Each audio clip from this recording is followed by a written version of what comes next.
কলকাতায় তো শিল্পপতিরা আসা অনেক আগেই বন্ধ করে দিয়েছেন। আমার মনে হয় এবার থেকে আর কোনো খেলোয়াড়ও আসবে না।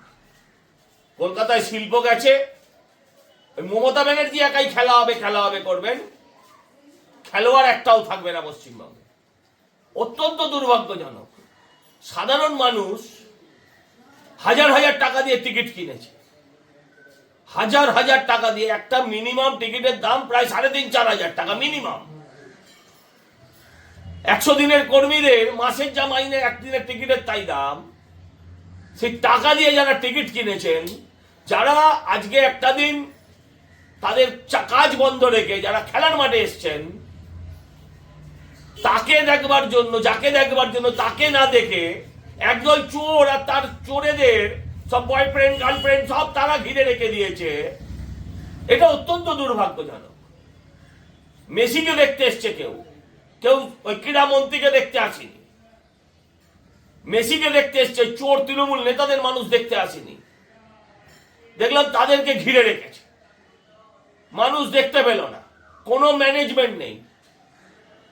যারা টাকা দিয়ে টিকিট কেটেছে তাদের অধিকার সর্বাগ্রে।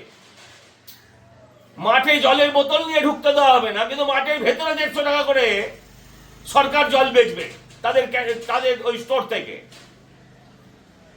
একবারও মেসিকে গ্যালারির সামনে দিয়ে অনায়াসে জিপে করে ঘোরানো যেত। ভাই টাকা দিয়েছে, টাকা দিয়ে চাকরি খেয়ে তোমরা যেমন ঢেকুর তুলবে না, সেরকম টাকা দিয়ে খেলোয়াড়কে দেখতে গেলে তাকে দেখতে পাবে না, আর ছবি তুলবে তোমার পরিবার, তোমার ঘরের লোকেরা। এটা তো হতে পারে না। আমি মাঠে আগুন জ্বালানো, মাঠে চেয়ার ছোড়াকে সমর্থন করি না, কিন্তু আমি দাবি করি যে এই ঘটনার জন্য সারা ভারতবর্ষের কাছে নয়, পৃথিবীর খেলোয়াড় যারা ক্রীড়াপ্রেমী মানুষের কাছে কলকাতা তথা ভারতবর্ষের মুখ পুড়েছে।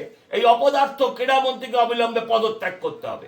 এক, আমরা দেখেছি লেকটাউনের মোড়ে, ওটা ঋত্বিক রোশন না মেসি বোঝা দেয়। অনেকে বলছেন মেসি ননদের ভাস্তু খুড়তো ভাইয়ের ছেলে, এইভাবে মানুষ মস্করা করছে।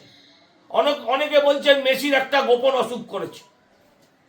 এই মূর্তি অবিলম্বে ভেঙে ফেলা উচিত। আমরা যারা রাজনীতি করি তাদের লক্ষ্য রাজনৈতিক হতে পারে, কিন্তু ক্রীড়াপ্রেমী মানুষের দাবি এই মূর্তি ভেঙে ফেলা উচিত, এই মূর্তি সরিয়ে দেওয়া উচিত। কার পারমিশন নিয়ে, কোন পারমিশনে রাজপথের ওপর অত বড় মূর্তি দাঁড়িয়ে পড়ল?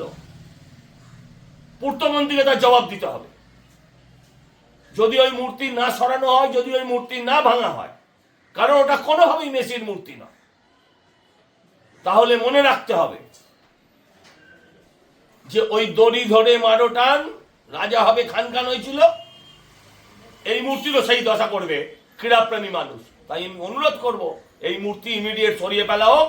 মেসিকে আবার আনার ব্যবস্থা রাজ্য সরকারকে করতে হবে, অথবা যাদের টাকা গেছে তাদের টাকা সে যেই দিক, যে প্রমোটার এনেছে সেই দিক, কিংবা রাজ্য সরকার দিক, তাদের টাকা তাদের ফেরত দিতে হবে।